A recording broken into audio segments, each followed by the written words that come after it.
Yo, what's up guys? We're back with another video today, and guys, before I start this video, I just want to say I just got back from sparring, so I apologize if my voice sounds a bit off. But guys, in today's video, there are some top-ranked UFC fighters right now that just aren't getting that much love and hype around them. You know, these guys are actually legitimately skilled, and I thought, why not talk about some of these guys who I feel that deserve more hype, right? And I have 6 fighters on here that I feel like should get some love and appreciation for just how skilled they are.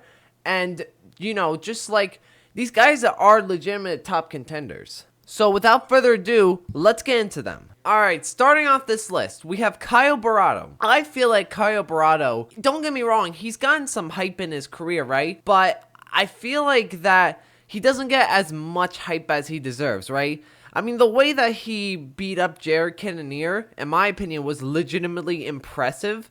I feel like that it was more impressive than what Najadim Imavov did, even though he TKO'd him.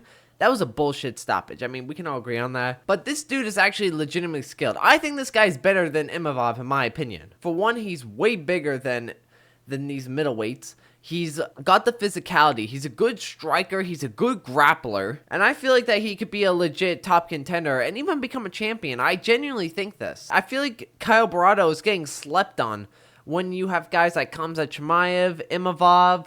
You know, these guys are like on the verge of getting a title shot, if not they are. And then you have Caio Borralho, who I feel needs one more fight before he fights for the title, so I get why people aren't talking about him as much, but still, I feel like this guy is literally on the verge of getting a title shot, so I feel like he should get some more appreciation. Alright, the next person we have is also from the middleweight division, and arguably even more slept on, Anthony Hernandez. Now, when I first heard this guy, I'm not gonna lie, I didn't think much of him, right? Because, for one, he doesn't have, like, the best wins right now. He has a win over Roman Kopylov, and I think that's a genuinely really good win. But apart from that, what, Michael Pereira? You know, this guy, you know, he doesn't have that many good wins, but this dude is legitimately pretty skilled.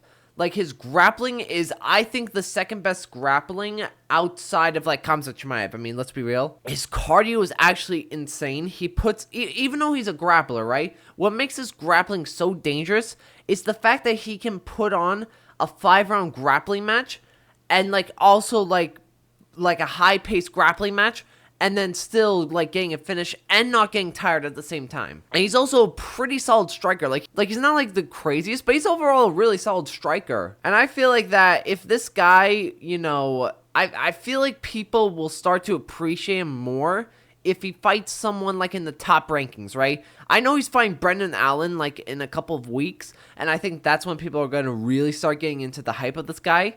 But I don't know, man. But even then, like, Brendan Allen's, like, ranked number 9th, so they're really taking their time with this guy, to be honest. If he gets through Brendan Allen, I think that he should deserve maybe a top 5 opponent, because this guy is legitimately so slept on. He really is. I've only seen a couple Anthony Hernandez fans throughout my time being on this space, and, like, that's how, like, so slept on this guy is, right? I don't know. I feel like this guy really is. I think when it comes to Anthony Hernandez, guys, he's probably one of the most slept on guys in the entire roster.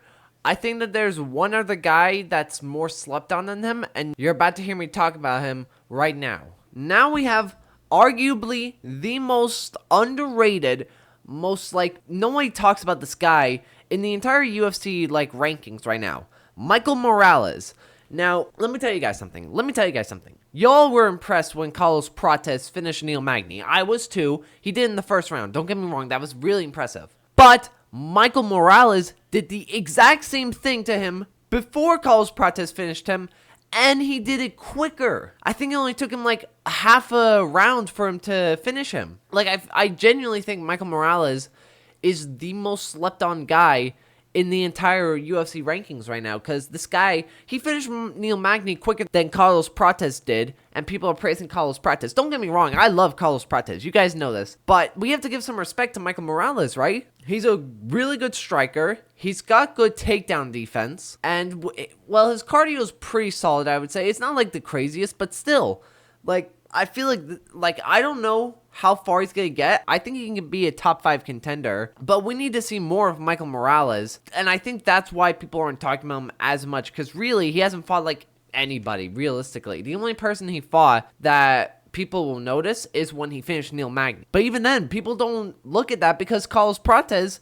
at the same time finished him as well in a more devastating fashion, I will say. I know that he's going to be fighting Gilbert Burns on the Miami card later this year, guys. And if he beats him, I think then a lot of people are actually going to be talking about Michael Morales as a legit top contender. But yeah, I think out of everybody in the UFC rankings, Michael Morales is the most underrated fighter right now as far as the rankings go, and does not get the love and hype that he should deserve. Alright, now going down to bantamweight, guys. We have Vinicius Oliveira. With Vinicius Oliveira, guys, here's the thing. I think that Vinicius Oliveira is legitimately going to be a top-ranked contender soon.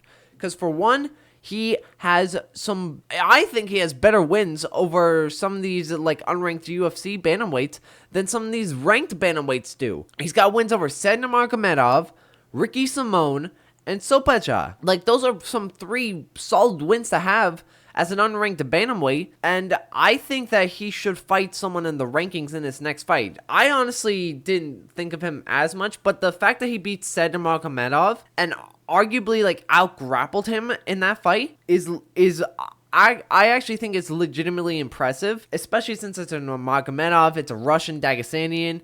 You know, Dagesanian should not get wrestled by realistically anyone else, but Vinicius Oliveira actually out-wrestled him. And that proved to me that he is an actual legitimate bantamweight contender, because he's not just a striker who can do finishes. No, he can actually strike, he can actually grapple, he has a solid chin, his cardio needs some work, I'm not gonna lie. But overall, this guy is legitimately a bantamweight contender right now, and I feel like people aren't giving him the respect that he deserves and just like any hype. I think that if he beats a ranked bantamweight soon, I think people will then start to like give this guy some like hype and some like talk about him, because he is legitimately like extremely talented. Alright, now we have Tom Nolan, guys. Now, Tom Nolan, listen guys, is this completely biased because I'm a massive Tom Nolan fan? Yes, I am not going to lie. This is extremely biased. Do not listen to... No, I'm joking. But listen. Tom Nolan is legitimately like a legitimate dangerous guy in the lightweight division. He's for one 6'3", same height as Jalen Turner. He's got a longer reach than Jalen Turner.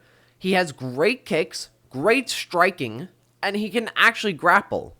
Which is like, if you can grapple in the lightweight division, you are going to be extremely good. And the fact that he was able to beat Borishev so easily in that fight, like, really it surprised me, because I thought he was going to have a really close fight and like just barely win, but no, he actually like comfortably won, in my opinion. Again, I am incredibly biased here, but I don't care, right? I don't care if I'm biased or not. Tom Nolan's legitimately a top-ranked lightweight. Now, do I think that he should fight a top-ranked lightweight in his next fight? No, I think he needs to fight maybe 2 more unranked guys. But I think that those next 2 guys are going to be some really good tests for him. I think that he should fight maybe Terrence McKinney, maybe like you could give him a Chase Hooper. You know, I think he's at that level now where he can take on those type of fighters. Alright, now the last person we have on here, Joaquin Buckley. Now, out of all these guys, I'm going to be honest, he probably has the most hype, but I still think that he doesn't get as much hype as I feel like he should, because this guy is legitimately, like, dangerous. Like, for one, he's a strong dude, he's a short, stubby dude, but he's a big dude. Like, this is one of those guys where it's like, they're short, but they're big and bulky, like, they got big muscles and all that stuff. And another thing is that Joaquin Buckley has legitimately good wrestling. I wouldn't say like submission threats, but he's got more like, he's got more like Bilal and Marab type of wrestling, and mixing in some Renato Moicano where he'll take you down on your throat and he'll do some ground and pound and potentially get a DQ win on the ground. And he also has knockout power, in my opinion. This guy, the fact that he was able to knock out Stephen Wonderboy Thompson is, I think, really, like, nobody talks about that. Like, nobody does that to Wonderboy, guys. Nobody does it to Wonderboy. Like, the fact that he knocked out Wonderboy was really impressive, and he was able, and here's the thing also, he was losing that fight against Wonderboy. Like, he was getting outstruck throughout most of that fight, but he just kept marching through and found the knockout power. And that's another thing. I just realized this while recording. He has a pretty, I would say right now he has a really solid chin. I don't know what happened, but like back when he was in middleweight, he wasn't like that good. But all of a sudden, but him going down to welterweight really saved his career. It legitimately did. Because before, most people looked at him kind of like a bum, or at least I did. I didn't think he was going to be that good. Maybe like a gatekeeper to, if you beat Joaquin Buckley, you can then fight in the middleweight rankings. But now, people are talking about this guy could legitimately fight for the title and potentially win. And I actually think, this might be a hot take, but I think out of all the top-ranked welterweights, maybe besides like a JDM or Usman, I think he has the best chance at beating Belal. And you guys know this, I'm a Belal fan. I know. Treason, I know, as a UFC fan, how dare you like Belal? No, I'm joking. If you don't like Belal, that's completely fine. I personally like Belal. But I think Joaquin Buckley, even as a Belal fan, I think that Joaquin Buckley, I kind of think Joaquin could beat Belal, to be honest, because I think Belal has better wrestling than Joaquin, but for one, I don't think Belal could take down Joaquin as easily, because Joaquin is very strong, he's very, like, short, stubby, which is going to be really hard for Belal, and he's a better striker, like, than Belal, mixing in with the knockout power threat that Joaquin Buckley has. Oof, you've got a dangerous guy in the welterweight division. But guys, that is me covering UFC fighters right now who deserve some legitimate hype because they are extremely underrated right now. Let me know what you guys think of this video. Do you think that these guys are slept upon right now? Or do you think that they're relatively treated fairly? Leave a like, subscribe, and I will see you in the next video. Peace!